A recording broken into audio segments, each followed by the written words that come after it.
I always really wanted some, animation with more kind of emotion and meat to it. All those are comedies, and even though there's some very strong episodes emotionally, like in particular, I can remember the Futurama ones. There's, the one where Fry, finds out that his brother always remembered him, or his dog always waited for him, or that the love story with Leela.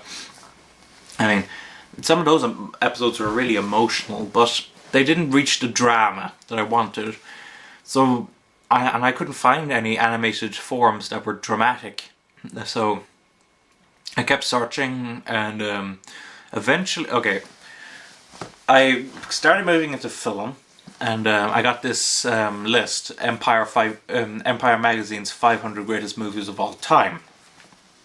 In it, there were some animated things I could see that I had never heard of before. My Neighbor Totoro. I had heard of Spirited Away, actually. I think I saw it when I was younger, but I wasn't keen on it when I was younger. Princess Mononoke, Howl's Moving Castle, and Akira. Those were the 5 anime movies that were on Empire Magazine's 500 Greatest Movies of All Time. And but it wasn't until there was this girl. I remember that one of my friends, he was into her, but she was a lesbian, so it didn't really work out in the end. But she was really into anime and manga, and it was through her really that I got introduced to, I mentioned those movies, and she was like, "Oh yeah, those are anime. You should get them." So I went to HMV, and at the time I wasn't the best shopper. I spent like €15 on each Studio Ghibli movie, most of them, but I was mad into them. I loved them. And I found in them the drama that I've been seeking, and it took me a long time after that, but before I started moving to the anime TV series. The first one I remember I got was the Devil May Cry animated series, because I was into the games at the time, so I really wanted to see it. When I was young, I loved this video game called Devil Kings, and I found out that originally it was called Sengoku Basara, and Manga Entertainment had released season 1, so I bought season 1. I wasn't too keen on it. I thought it was good enough, but it was a bit silly, I thought, a bit stupid. Enjoyable, nevertheless, though. And then I got to Naruto, and that's really brought in the drama that I wanted. I know a lot of it can be very childish at the beginning of Naruto, but as the series progresses, there's a lot of deep drama, I think. Particularly once you get into the Forest of Death arc. Actually, near the end of the Zabuza arc as well. That really helped me, and then I moved on to anime then. And of course, then that acted as a kind of gate then to manga, because I remember that there was this film festival up in Dublin. It was a normal kind of Irish film festival, but they were showing 4 anime movies. You got a goodie bag if you went to see all 4 of them. There was a special ticket that you could get. I think it was like €20 to see all 4 movies. And the movies were The Disappearance of Rui Suzumiya, Summer Wars, Redline, and the HD remastering of Laputa Castle in the Sky, all in Japanese. And it was awesome. But when I went up, you see, I wanted to read something, so I went to a store and I saw Volume 1 of Naruto, and I saw Volume 1 of Soul Eater. Now, I also love Soul Eater, so I had to get Volume 1 of Soul Eater. I really need to get more Soul Eater, particularly since they've gotten past the bit where, the anime diverges from the manga at a point, because they have to finish it up. So I really do need to get back into that. But anyway, point is, I read them and I loved them, and then I continued. Now, what do I like about... Okay, so I've explained the animation thing. I was searching for the drama that I needed in an animated format. Plus, I love the character designs, of course. When it comes to manga, what do I like about manga as opposed to Western graphic novels? Well, there's several reasons. First of all, the manga art style is more cartoony than the Western ones. I remember reading somewhere, I think it was in an Osamu Tezuka review of Message to Adolf, I think it was, that there's this perception in the Western graphic novel community that in order to tell a serious story, you must have realistic art. Which, you know, if you've ever read a seinen manga, you know, you can completely reject, because they are always cartoony looking. But I love that style. Next is that they're much cheaper than the Western graphic novels ones. You'd be paying like £11 for like 120 pages of a Western graphic novel thing, whereas it's like £5 for a manga that's like 180 to 200 pages. I know that they're much bigger, the Western graphic novel ones, but you know, it's hard for me to justify, you know, paying more for them, even though they're in color. Of course, that's another reason that they're more pricey. But that is an issue I have. And then, of course, finally, well, actually, I think there's two other reasons. Then you have the fact that there's so many continuities of for Western graphic novel ones. You know, like the Batman ones, the Superman ones, the Spider-Man ones, all those. There's so many different continuities, and they're not numbered or anything. It's very hard, I find, to get into it, because I always like to start at the beginning and then progress. Now, since then, actually, I do have a good few Batman, well, not a good few, I guess, but I do have several important Batman graphic novels, because I do like reading them, and I found them generally for cheap. And actually, Nightfall, I think, is actually decent value. It's like, was it 500 pages in color, although on a kind of stock paper rather than glossy paper. And how much did I pay for that? It was like £12, so I thought that was good value. It was worth it. But there's also a lack of variety in the genres, I think. Now, that's being kind of, I don't know what the term would be, I guess, what's the term? Changed, basically. These days, there's more graphic novels that are more open to different genres. Like, I love Persepolis. Like, Persepolis is fantastic. I love Watchmen. What other ones do I love? I love Mouse.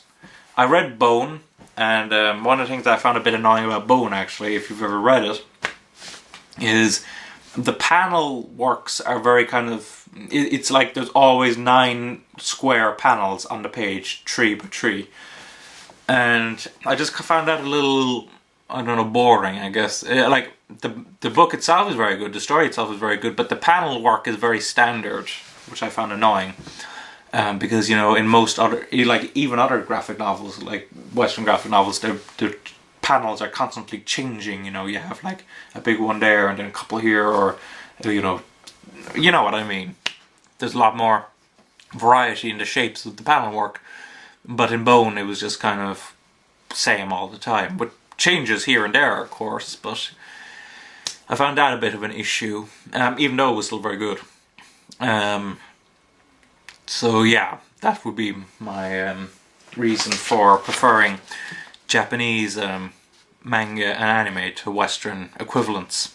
Now, I still like, you know, I still get animated movies from the West sometimes because they're dramatic or very good. As I said, I love the graphic novel Persepolis, so I had to get the movie, and it's really good. I got A Cat in Paris, which is another French animated movie. I got Chico and Rita, which is this love story, a Spanish animated film. A bit strong into sexuality, but very good. I love the Pixar's still, although I am questioning the quality of some of their more recent works. You know, all that. And of course I love Robot Chicken as well, although it's, I think the UK distributor that has stopped distributing, unfortunately. So I'm stuck with only season 1 to 3, even though there's like, I think they're moving on to season 6 now in the US. So that is annoying. But, you know, so I guess what my point is with anime, I'm searching for a dramatic aspect to animation, whereas with the West, you know, while I can still appreciate, oh, and of course, how can I forget Avatar: The Last Airbender? That is a really good series as well. So, and finally, Aiden T, which is a guy I went to secondary school with. He's into Game of Thrones, so am I. He says, "Have you seen the Red Wedding in Game of Thrones?" Yes, I have. If so, what are your views on the Red Wedding? this may contain spoilers for those not up to date with Game of Thrones. Now, I just want to say, I love Game of Thrones. I'm absolutely in love with it. Like, if you can actually see, I have several autographs from the cast. Actually, no, the ones you can see there, I think, are the Star Wars ones. Okay, above them, I have an autograph by Gwendolyn Christie, I think is that her name, the one who plays Brienne. Charles Dance, who plays Tywin Lannister. Ian Glenn, who plays Ser Jorah. And oh god, what's his name? The guy who plays Sam. John Bradley, I think that's his name.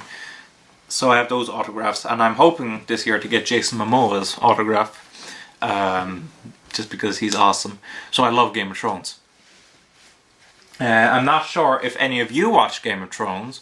I would be interested to hear from like Hal on 1990, for instance, what Western shows do you watch? I mean, I'm sure anime and manga, like me, makes up a big part of your life, but surely you also watch other, live action shows from the West as well. So I would like to hear that from you, and from others, of course, like Kyo Kusaka, Isaac, H2K11, Kurt Harris, all that jazz. So, I love Game of Thrones. It's one of the best. It is the best show, I think, on television right now. I love it. I remember there was a rule that someone said once, which was quite interesting. They said, if after 3 days, 3 days after it's aired in the country that you're in, is when you're permitted to start talking about spoilers and all that jazz. Now, I kind of disagree with that. There's a lot of shows that I still don't see even after 3 days, and I'm still interested in seeing them. There's a science fiction live action series by a BBC called what was it called? Orphan Black. That was it. And I'd like to see that. It's aired a lot, and if someone told me spoilers, I'd be very sad about that, because I really want to see it, and for it to be new and all that. So that's my point there. Concerning the Red Wedding, in I think it was the episode itself was called Reigns of Castamere. It was such a shock. I mean, I watched it with my parents because they love Game of Thrones as well. Who doesn't love Game of Thrones? Actually, I showed it to a friend of mine who didn't love it, but that was because the wolves, the dire wolves, got killed, in episode 2, I think it was. And he couldn't stand that. He's a bit of a freak for animal cruelty things, so. Which is fine, I mean, to each their own. I hold no grudge against him, although I do find it a bit mind-boggling. What was my point? I've actually forgotten what I was saying. Oh, but my point was, it was such a shock to us, like, Game of Thrones, I think, is the only show I'm aware of, really, that regularly kills main people, important people, which I think is very important.